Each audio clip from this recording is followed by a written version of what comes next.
Thank you for joining us. And on behalf of the Board of Governors and Programming Committee at CFA Society Nigeria, I'd like to welcome you all. My name is Temitope and I'll be moderating this session. So today we have with us a very special guest who will be sharing surefire tips on how to manage emotional well-being. I'm sure we can all agree that this conversation is very timely and relevant as we're all learning to cope with the realities of the new normal and on the back of the COVID-19 pandemic. So before we begin, I'd like to share some ground rules to ensure that we get the best out of this session. So first off, all participants will be able to see and listen to the speaker and myself, and your audio will be muted the entire time. We'll be running 2 polls during the session and would appreciate your full participation.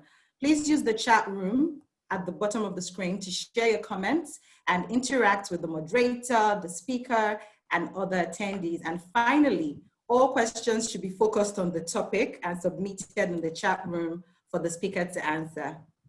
Now that we've got that out of the way, let us meet our speaker for today.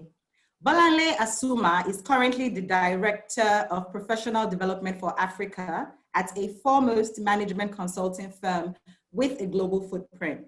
Prior to this time, she served in various people-related roles at different organizations, including KPMG, Air Nigeria, and Cordwell Communications UK. Bolanle is passionate about people management and development, helping people realize their best potential at work and in life. She holds a master's degree in human resource management from the University of Manchester and a Bachelor of Arts in English language from Lagos State University. She is a member of CIPM Nigeria and an accredited Level 2 MBTI professional. Bolanle will be taking the topic, taking care of your emotional well-being. Thank you, Bolanle, for joining us. It is such a pleasure to have you. Thank you, Temitope, and good morning, everyone.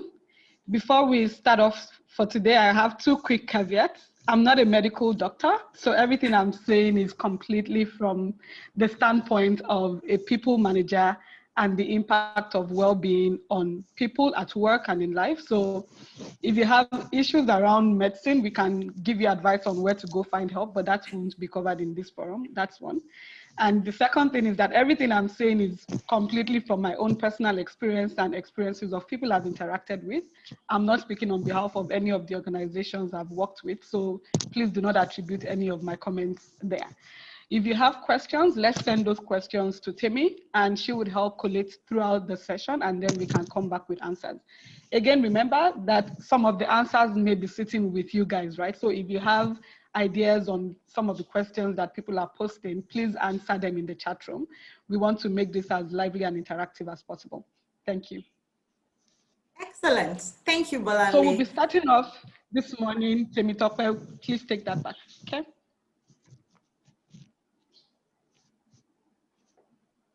Excellent. So without further ado, let's jump right in. It is now time for the first poll. We've got only 3 questions, or we've got 1 question with 3 options. And the idea is to get a feeler of your current work situation. So I'll be launching the poll, and please answer. And we'll give about 2 minutes for that to come in, and then we'll start.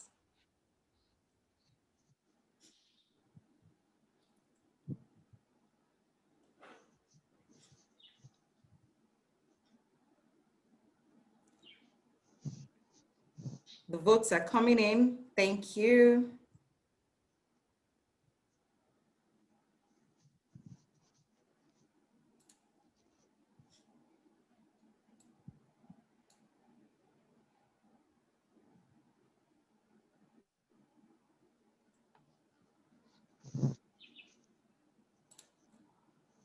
So please send in your questions as the presentation is going on. Would love to have a very interactive session. We have about 80% of the answers. We'll round it off in another minute, and then Bolanle will have the floor.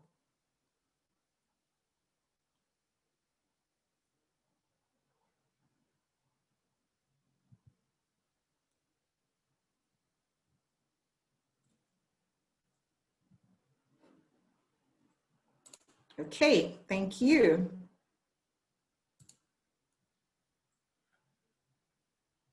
And there we have the results of the poll.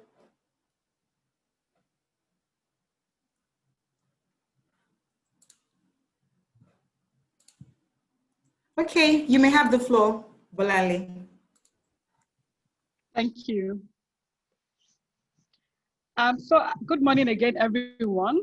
As you would have seen from the results, it looks like the COVID pandemic is still impacting on our work lives. At least 44% of us said we are still working fully from home. 26% said we are working in the hybrid situation where you spend some time in the office and then some time at home. And only 30% said that they were working fully in the office. What this means is that this information, this session is very timely because our lives as we know it before now isn't isn't going to go back to that normal for quite a while, right?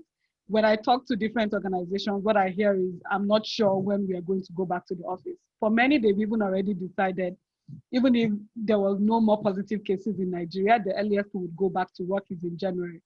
So it means that we still have at least 3 months of either working fully from home or working hybrid, while we have a third of us today already back in the office. But even then, I'm sure you can see the impact of those of us at home on your work life, because if you're sharing a building with different organizations, chances are that only 30% of the colleagues in those buildings are back at work.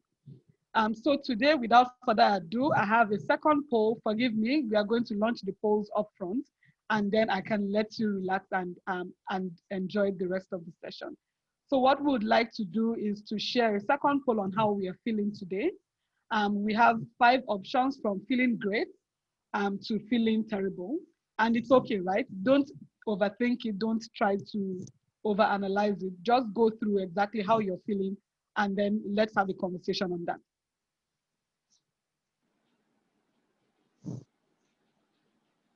Temi, can you please help launch the poll for this one? Because I'm sharing my screen for some reason, I can't launch. Absolutely, I'm on it.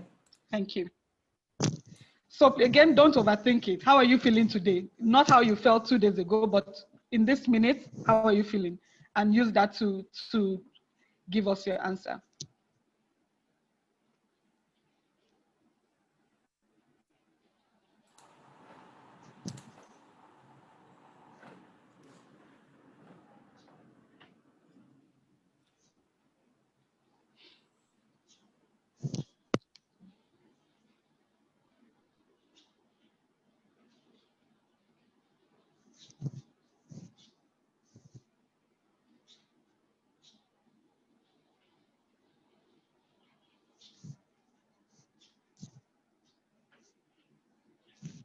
Another 15 seconds. Again, remember we said we don't want to overthink it. So it shouldn't take you long to be able to take this decision on how you're feeling.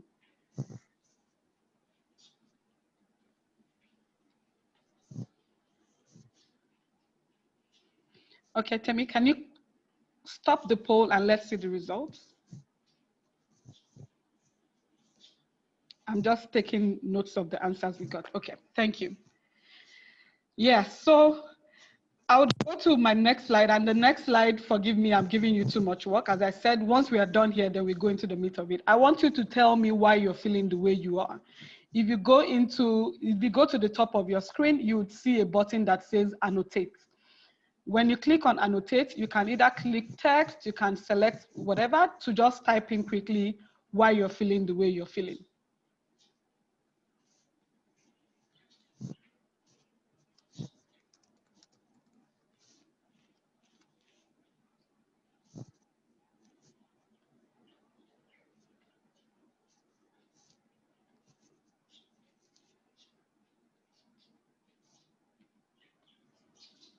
So why are you feeling great? Why are you feeling good? Why are you feeling terrible? I think one person said they were feeling terrible. If you can tell us why you're feeling terrible, don't worry. We won't see who typed what by the time you're done. Why are you feeling bad or okay?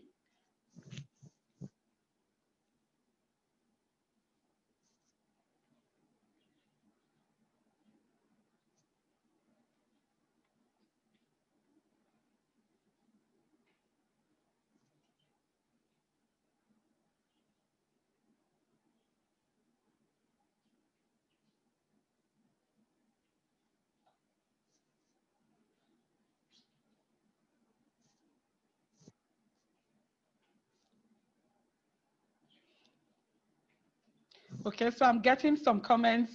People are overthinking. Some people are feeling happy because they are achieving their tasks and they don't have any pressures. Someone came down with malaria. Someone is feeling happy. We see on the screen they are hanging out with friends. It's the weekend. Nothing in particular. Okay. Thanks, guys. So we can see here all the different reasons why we are feeling the way we are feeling.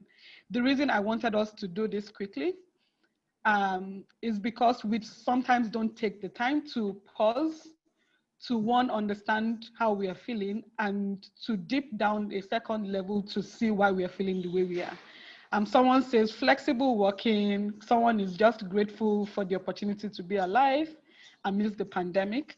Okay, guys, thank you. So I'm going to clear all the annotations now so we can go to the meat of what we've been talking about. Cool, thank you. So what do we mean by emotional well-being? Emotional well-being refers to the quality and individual experiences, the quality of emotions you experience. And this is, of course, influenced by the different things going on around us. Of course, this is apt because with the pandemic, the situational factors that are affecting our emotional well-being is quite obvious. What we then see from medical doctors are saying that when there is decreased emotional well-being, we see the impact of it both on our mental health and on our physical health. And so the reason why this is critical to us today is because at work, whether you are physically in your offices or you're working from home, the emotional well-being of yourself and your colleagues would impact on your own performance and your team's performance. It would impact on the overall morale and motivation from the employees around you. It would also show up in how frequently people are calling in sick, whether they are calling in sick and not being able to come in physically into the office, or they are calling in sick and not being able to work from home. And of course, ultimately, this impacts on your organization's success. And when I say organization, it can be your own business as an entrepreneur. It can also be the success of the organization where you work, where you function as a team lead. And so that's the reason overall why we want to have this discussion today. During normal times, research shows that 1 in 4 people are affected by mental health, even in normal situations. It shows that 1 in 6 people encounter a mental health challenge in a normal week, and 2/3 of the people who have these challenges would never seek professional help. So if you extrapolate that and bring it into the situation where we are now with COVID, you can imagine how much more amplified the mental health situations people are going through would be. There are increased feelings of loneliness. For many of us who are living alone, we are feeling lonely, even though we are no longer in lockdown. Many people are still afraid to go out because there are still reports of cases of COVID. There are doubts on whether or not we are testing everyone, and people who have the virus are going out to be tested. So when you talk to different people, there are still people who are afraid to go out, and they would only go out for critical things, right? There is increased stress for people who are parents because you're trying to juggle working and childcare or homeschooling. Even though schools have now finally reopened this week, a lot of schools are saying they are going to be running the hybrid programs, or they are still going to from home. It means that you have your normal day job, and then you then have solving for children or solving for an elderly parent who is dependent on you. There's also the stress of the workload, right? Because whether we want to acknowledge it or not, there is increased work just because of the crisis. So for the people who are in HR, for instance, there is questions around how do we keep our people safe, which is in addition to their normal payroll and training and things that they have to do. For the people in finance, there's a lot of questions around how do we manage our cash flow during this period? How do we ensure that the business stays viable? For the CEOs and for the business owners, there is increased pressure on how do they keep their businesses running and functioning while the pandemic is running through.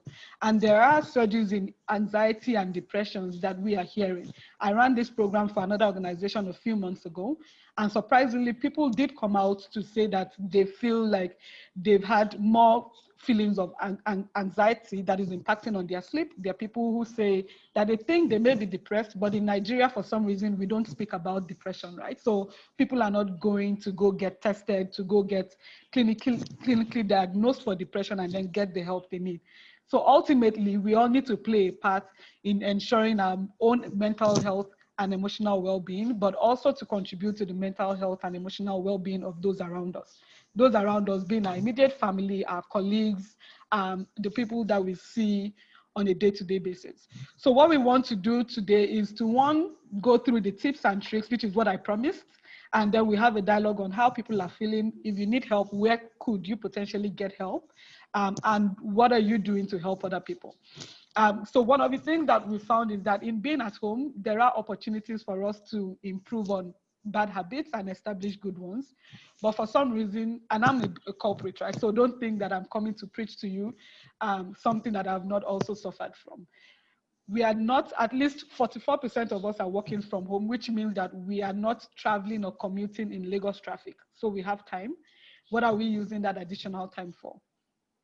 Many of us are working in the same spot from morning till night. What are we doing to ensure that, given that predictability, we can infuse some good habits into the things we do?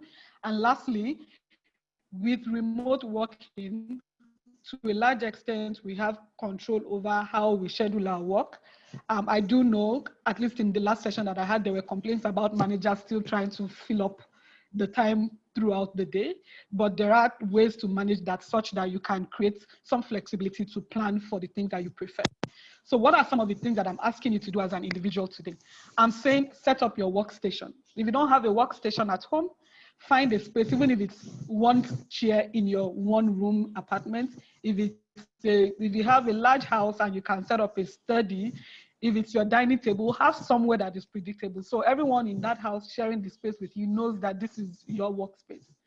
Define your daily and weekly goals, because if you don't do that, what ends up happening is that life happens. When I started working from home 6 months ago, the plan was to go walking or running at least twice a week. I did that for the first month, then it fell off. And now as I'm talking to you guys, I'm saying to myself, I need to pick up on that goal that I set for myself. You need to communicate proactively what your goals are and what that means for your availability at work. For some of my team members, what they've told me is, I have 2 young children, I'm homeschooling, yes, they have internet and laptop, but they can't do anything by themselves. So between 8 and 10 o'clock in the morning, I'm not going to be available for calls. I would check emails and respond, but I can't join any calls between 8 and 10 while I'm setting them up and at least making sure they are getting some learning under their belt.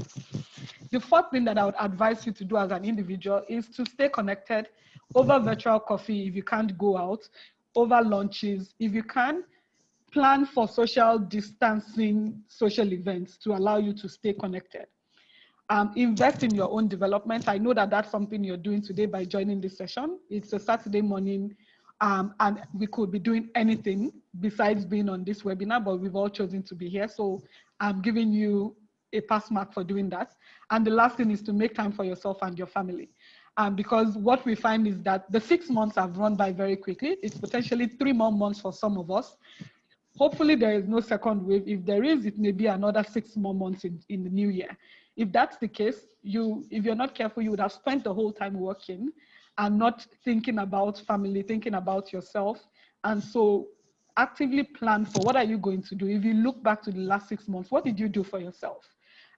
What development did you bring to yourself? Because those are all the things that contribute to emotional well-being. The feeling that this year didn't end up being a waste is something that is going to make us feel good with ourselves. So that's something to think about.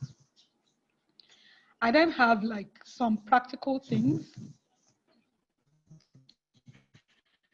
that we should consider. Give me a second, I need water.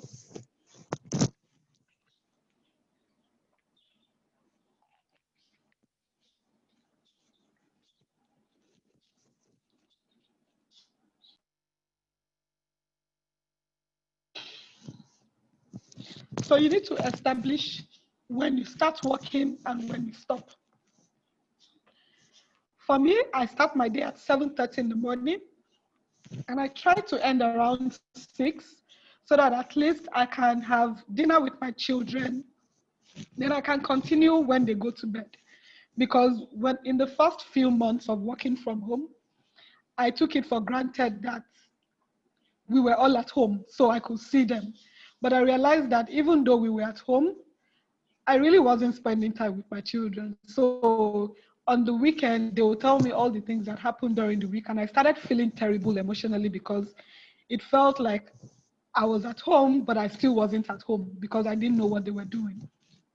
So establish a routine for when you start working and when you stop working. For those who are going into offices, I know that that routine is kind of set, but what we are finding is that because many people are leaving their offices early, they end up working when they get home and there's no stop time still.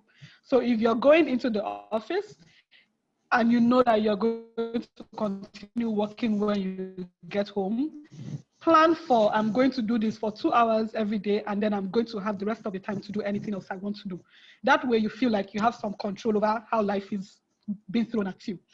The second thing is to clearly differentiate your work environment from your home environment. If you're working from home, even for those on the hybrid work model today, make sure that you're not working on the bed, because at some point you start to realize that it's impacting on sleep. If you're working on your bed, then your mind mentally gets to a point of this bed is now a workplace, and you won't be able to relax enough to sleep when it's time to sleep on the same bed. So if it means bringing a chair into the bedroom and having that as your workspace instead of sitting on the bed, then that's something to do. Find time for physical exercise during the day. And it's super easy, right? I'm not asking you to go to the gym while you're supposed to be working. I'm saying stand up for a few minutes, take a stretch, find 5 minutes to walk around, and then go back to working. Don't sit at your desk throughout the day, which leads us to the fourth point, which is eat away from your work desk. I'm guilty of this. Sometimes I don't even remember to eat when I'm working because I kind of take it for granted that whenever the hunger finally hits, I'll go find food. But make sure that you plan your meals and you stand up from where you're working. That helps you want to put in some physical activity, but it also helps you to step away and eat properly.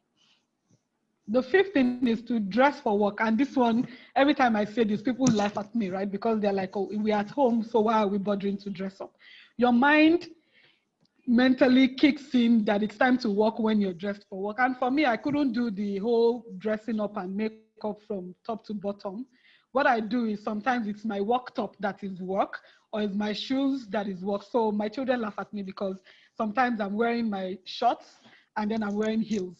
But it just gives me the hump to go and maybe go pick up an argument with a senior member of the firm that I'm going to go and argue with, right? And my shoe almost mentally signals to me that I'm ready to have that conversation now. It's a serious conversation. I'm in my heels and that's what I'm doing. As I'm speaking to you now, I have my heels on because it's Saturday morning. Mentally, it's like I'm supposed to be relaxed. And so I needed the shoes like 10 minutes before this session started to remind myself that it is work.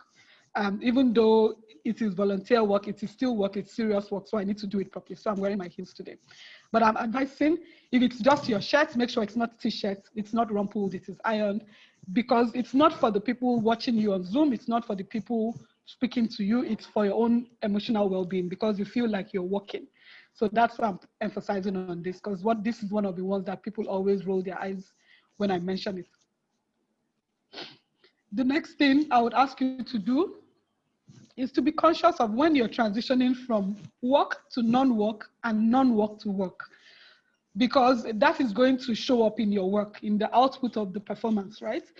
It's easy to be having a casual conversation with someone at home and then your MD calls. So when that call comes through, you need to remember almost immediately that you've switched from casual discussions to formal discussions, right? When you have kids around you, remember to spend quality time with them in the time you have apportioned for non-work and not try to mix it up. It ending up with mistakes and errors, right? Because then you're supposed to be typing a formal email, but you're having a casual discussion, then it shows up. Or you're supposed to be relaxed and talking to family members, but you're still in formal mode, so you're not relaxed enough. So again, as I mentioned, remember to transition consciously from work to non-work during your day. I ask for people to go out to get sunlight. I've had a couple of friends whose children have ended up with vitamin D deficiency because they've been stuck indoors throughout the day. So remember to step out, even if it's for like 5 or 10 minutes. You don't need to take a stroll if you don't want to, but if you can throw that in, please do.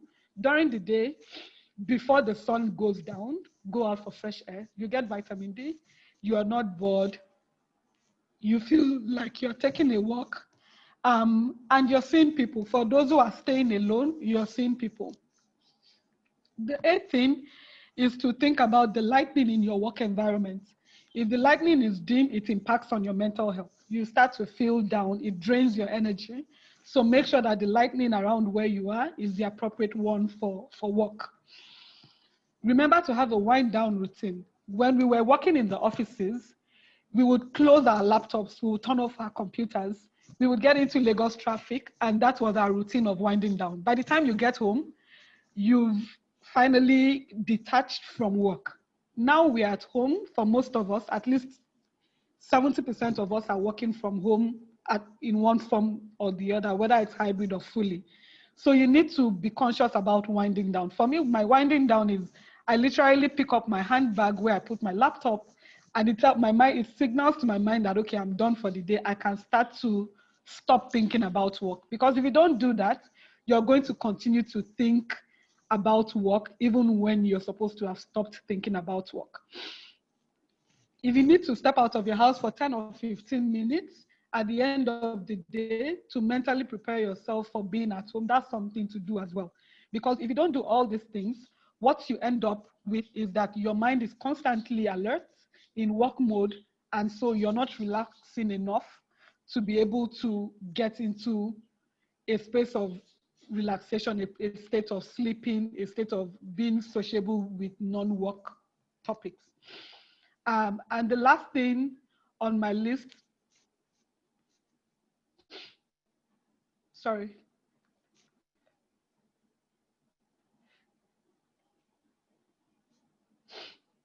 The last thing on my list is to get physical exercise, workouts. And I'm not asking you again to go to the gym. Your workout can be literally in that same workspace. If it's a one room, if it's a 5-bed house, you can do your skipping in that small space. You can do your walk exercise in your room. If you go onto YouTube, there are loads of instructors that do dances, that do 30 minutes workout that you can do in small spaces. You can do push-ups in a small space, but you need to fit that in, because what happens is that when you work out, your body releases hormones that help you to be mentally alert, to make you feel happy. And so what I try to do is, when I can squeeze it in, 30 minutes before I start the day, I will try to do a 30-minute walk in my room. By the time I'm done, I'm feeling energized. I'm feeling like, okay, I can do it again today. Because after a while, you start to get tired physically. You start to get tired mentally. And I'll tell you my own personal experience. At the beginning of the crisis, I was quite excited because I was one of those who always prayed for, can we just have something to make us stay at home for a bit so we can all relax? But after 4 weeks of being at home, I was ready to go back onto the Lagos street and traffic. What I didn't realize was that it started taking a toll on me mentally. And then I couldn't sleep as much. Because I wasn't sleeping, I started snapping. I started snapping both with my colleagues and with my family members. So my children say something that I would normally be a bit more liberal with. I would snap at them. And at some point, I started worrying because I would go to bed about 10, even though I wasn't ready to sleep. Because I couldn't sleep, I would then started forcing myself to go to bed at 10 o'clock in the night. And by 2 a.m. every day I was up.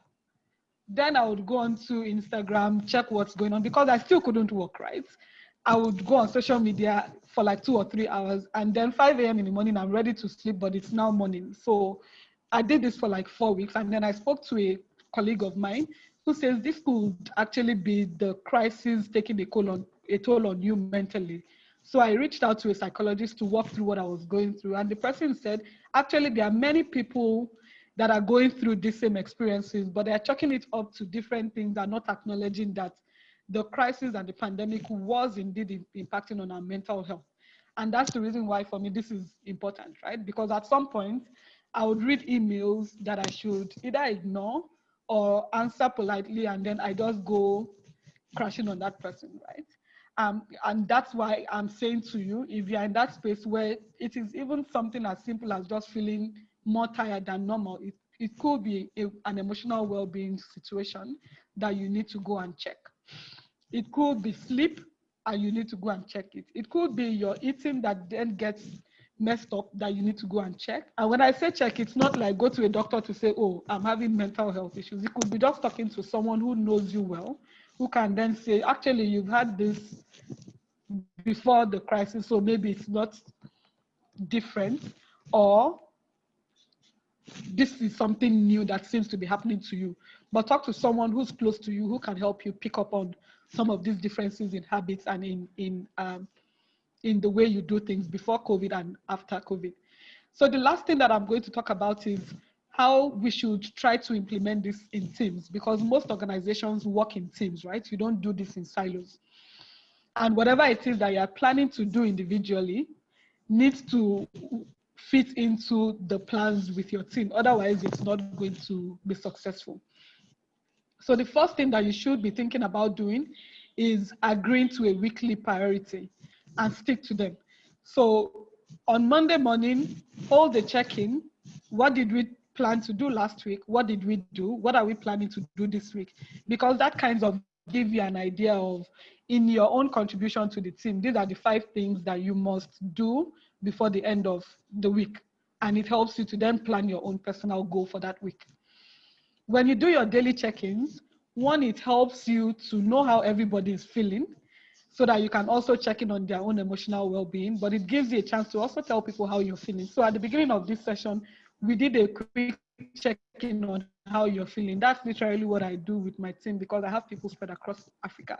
And we go in, I'm feeling great, I'm not feeling great. Why are you not feeling great? So that if there's something we can do as a team to help you feel great, then we start to do that.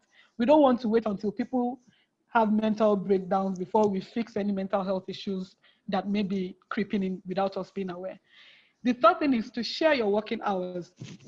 Like I said, if you need to be away from your desk between 8 and 10 to homeschool your children, to take care of an elderly parent, then you should share that with the team, because then the team knows that Bolanle won't be available between 8 and 10. So if we are planning any team meetings, we won't plan it around the time when she's supposed to be away from her desk.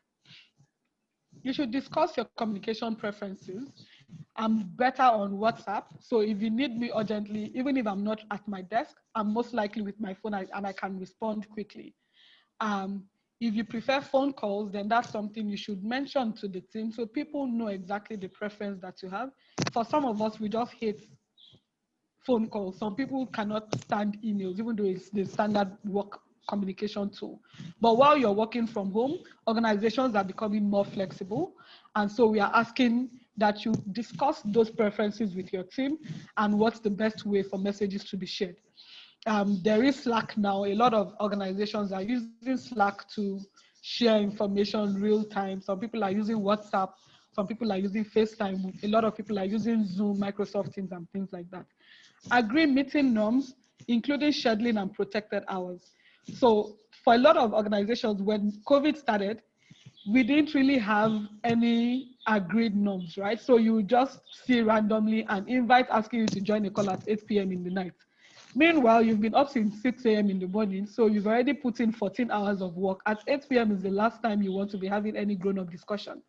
And so I think having that discussion upfront and letting the team know that you start your day at 6, so can we have any last official call around 6 p.m. in the evening versus 8 p.m. in the night is something to think about. What then happens is that the team lead would look at all the different preferences and try to slot it in a way that helps to work for everyone. If you're the team lead, again, I'm asking you to please go and ask your team to do this so that you're also helping them to fit in their personal goals and preferences into the team norms so that you can still achieve the results that you have to achieve without anybody getting burnt out and without anybody calling in sick. Because at some point, if there are mental health challenges, as we said at the beginning, it will show up physically and then people would be sick.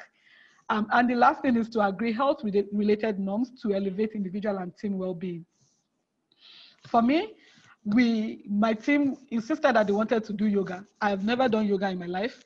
But again, I needed to do it because that's what most of the people in the team wanted to do.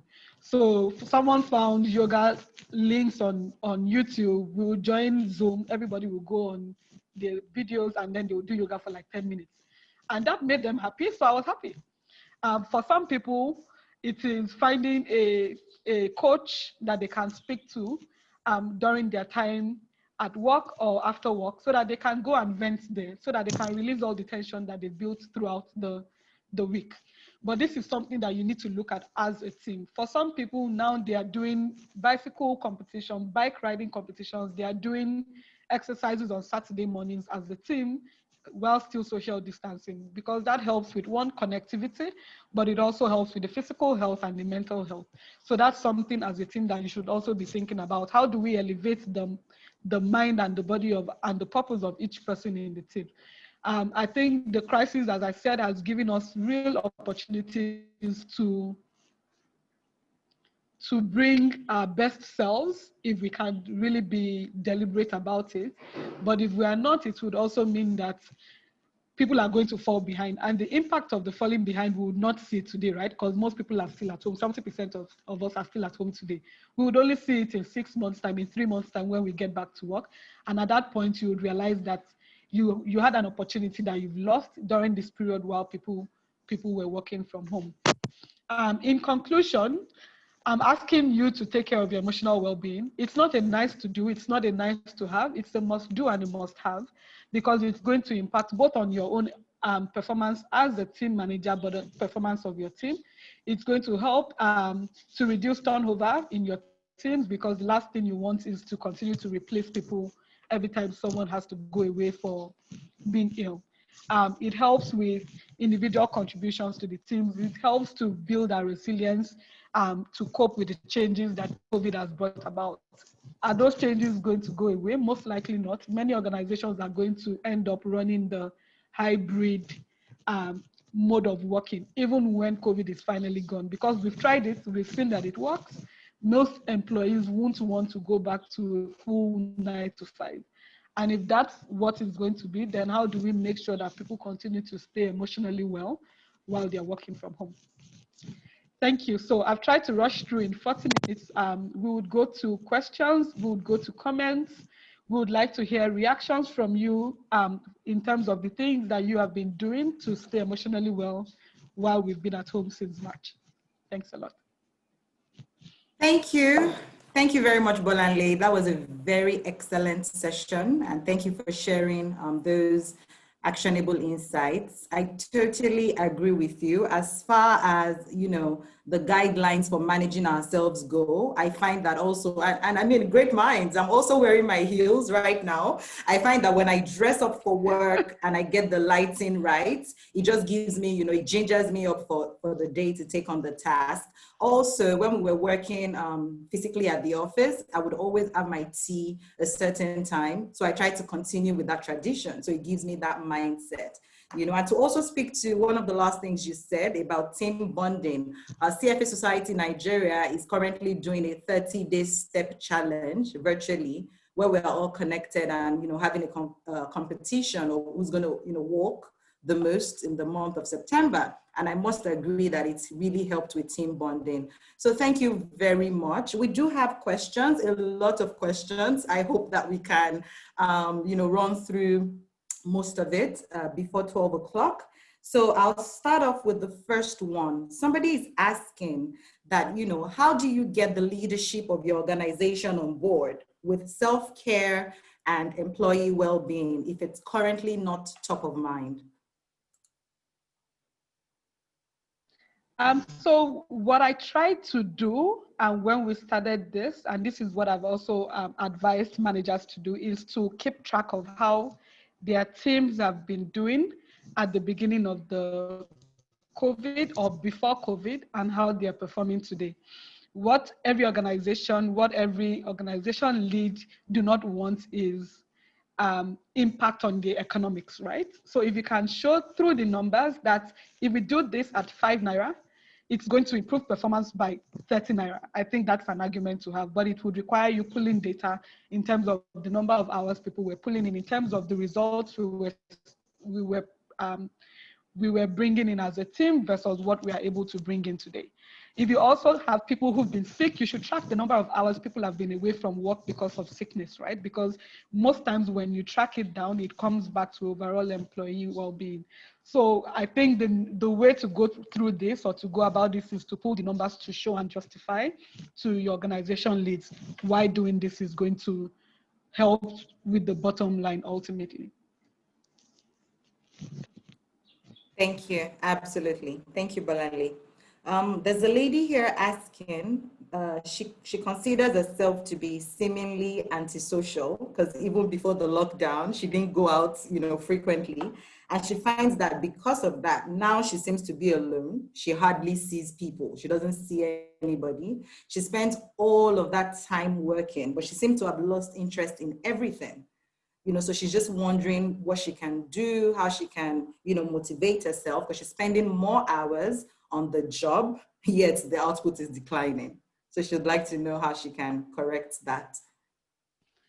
So I think the first thing would be, if you have health insurance, most health insurance would cover seeing a psychologist, seeing a therapist. So you should look to see if your health insurance covers that, and you should reach out to a psychologist. I've been an advocate of, I know in Nigeria, we never talk about mental health, but it's real, right? And I've been an advocate for speaking to a psychologist. One, it helps you to speak in a confidential space where you would not be judged about what you've been going through. And most times they would help you think through what practical solutions could be that you should be taking.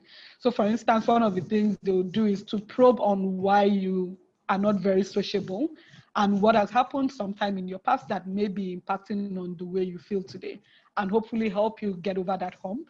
Because ultimately, humans are social beings. You cannot be alone and be fine. So it's not surprising you're feeling the way you're feeling now. So that would be my first advice. If you do not have access to a psychologist, I think go online, find people who are offering free coaching, free mentoring opportunities, because that would also help you with, at the minimum, finding someone you can talk to that would not judge you.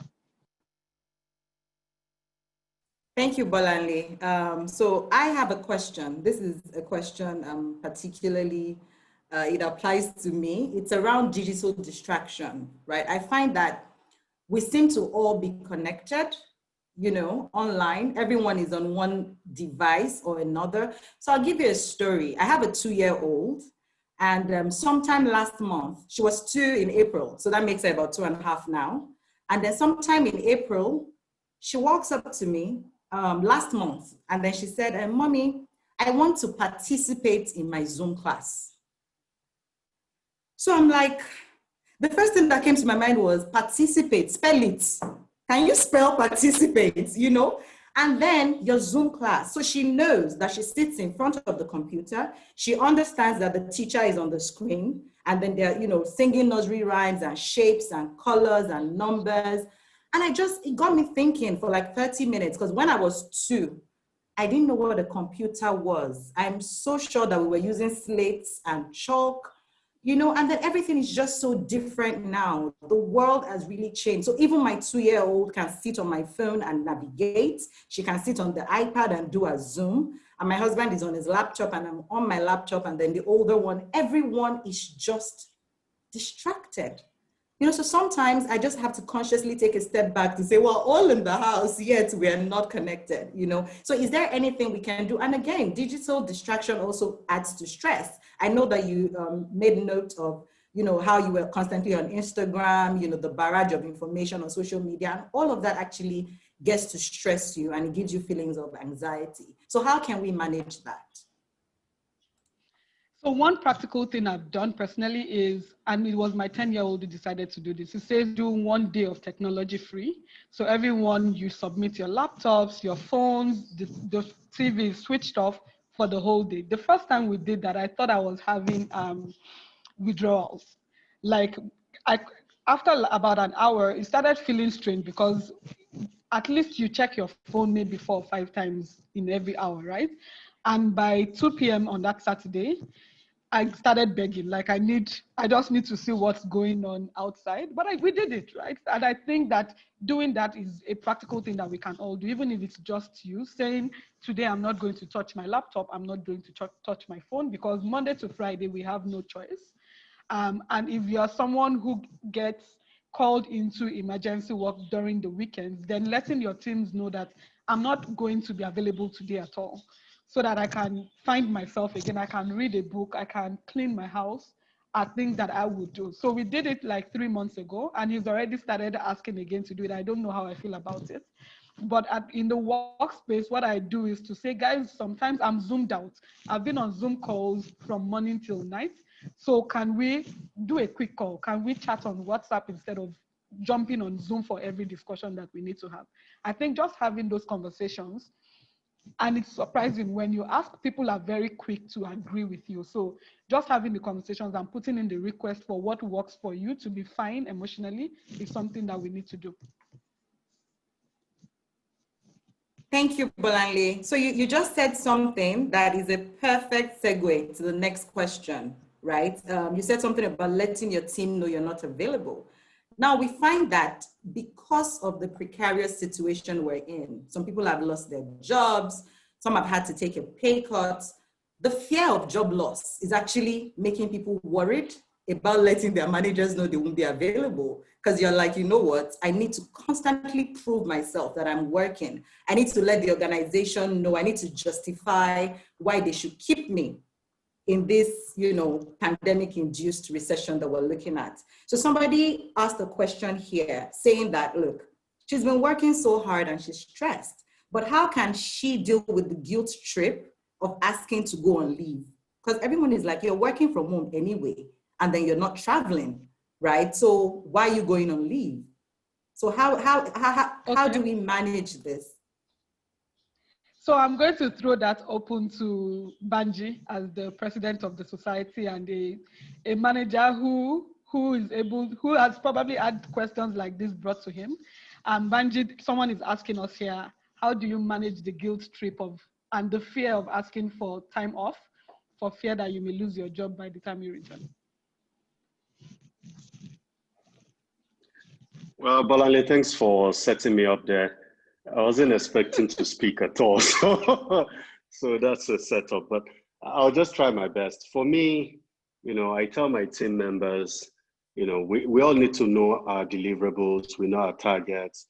And once we set that, I really don't expect you to go out of your way simply to impress me with eye service, or you just trying to show me that you are working.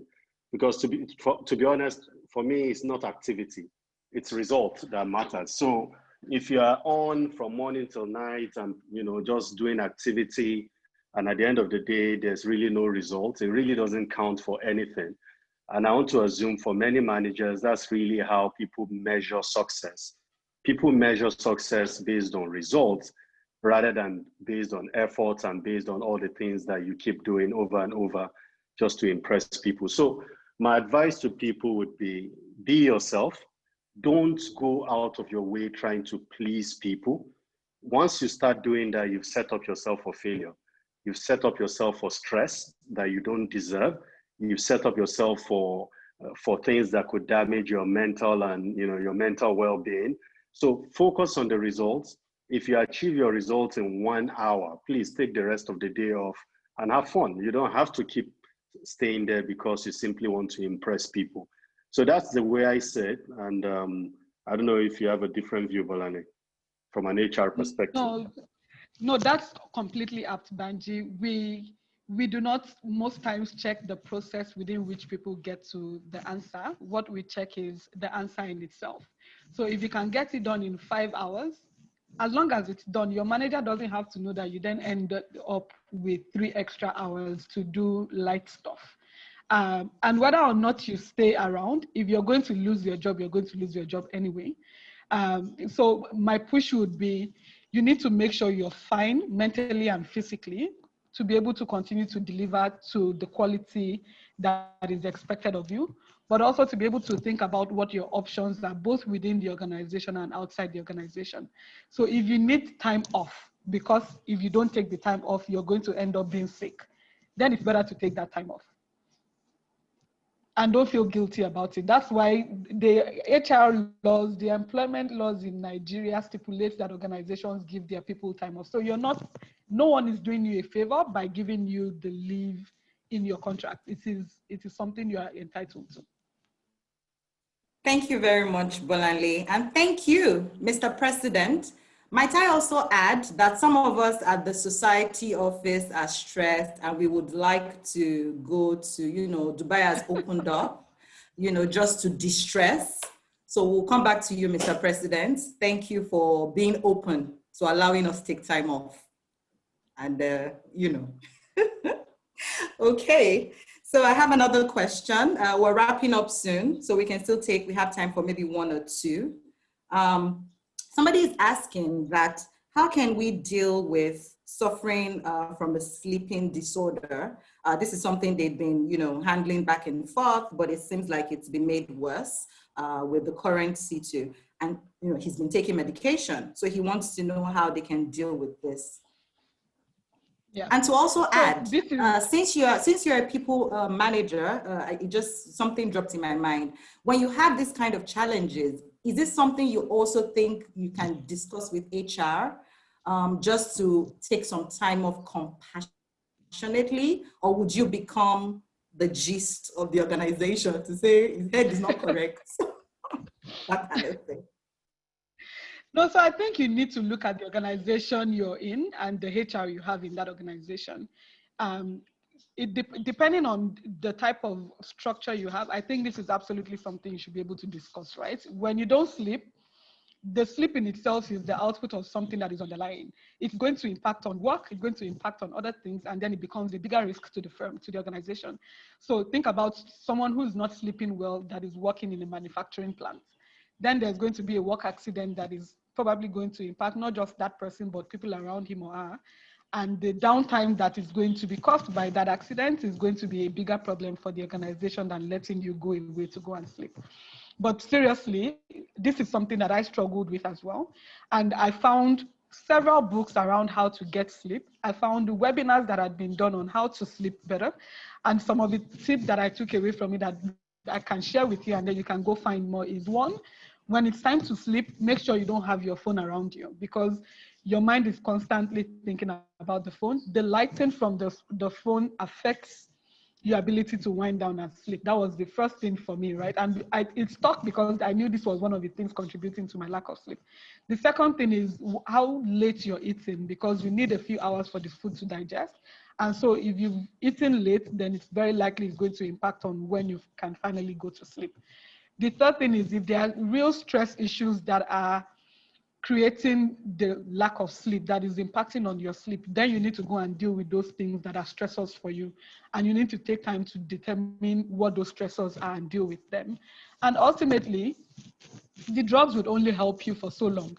If you don't deal with the underlying issues, you're going to be on sleep meds permanently. And I have taken them. I realized that every time I stopped, then I didn't sleep. So I realized that I had to go deal with the stressors so that I could then sleep by myself. So if you go online, find webinars on sleep, find books on sleep, and then maybe take one or two of the tips that I've given you now and see how that works. I think it should help. Splendid, thank you. So we'll take our final question. I don't want this to end. I'm having such a good time, but we have to keep to time. So the final question, someone is asking, following the pandemic, some organizations now have to limit their work hours, right? And you might not be in a position to be assertive about your preferred slot. So how do you manage this? So I think conversations need to be had. I'm a big believer in when you don't ask, then you don't get told yes or no. But exactly. When you ask, there's a 50% chance you get what you want. So at the minimum, go and have that discussion about if there's a flexibility on you choosing your preference. You may not get the exact match for the time you want, but at least you can pick something that works slightly for you. So I'm advising whoever asks this question to please go and ask their manager about how flexible the organization would be around working. You should also think about, if it is limited time, do you have to be in the office physically, or can you do the work at home? But then if you're asking for these things, you then need to be on top of your game, right? I'm one for performance. You cannot ask for all these things and then not bring your A game to the table. So if you're saying everyone else is going to work and I'm going to work at home, then the quality of your work cannot drop. You cannot be missing when you said you're available. And I think if you have those things, it gives the manager or the team lead comfort to be able to say yes to your request. Okay, thank you. Thank you very much. This has been an immensely rewarding session. Thank you for sitting with us, Bolanle. Once again, on behalf of everyone at CFA Society Nigeria, I would like to thank every person who has logged into this session. And I hope you found it as useful and informative as I did. So thank you for attending, and please follow us on all our social media handles to stay updated with other webinars and events at CFA Society NG on Instagram and Twitter, and CFA Society Nigeria on LinkedIn and Facebook. I'll take that again, at CFA Society NG on Instagram and Twitter, and CFA Society Nigeria on LinkedIn and Facebook. Thank you all, and God bless. Thank you.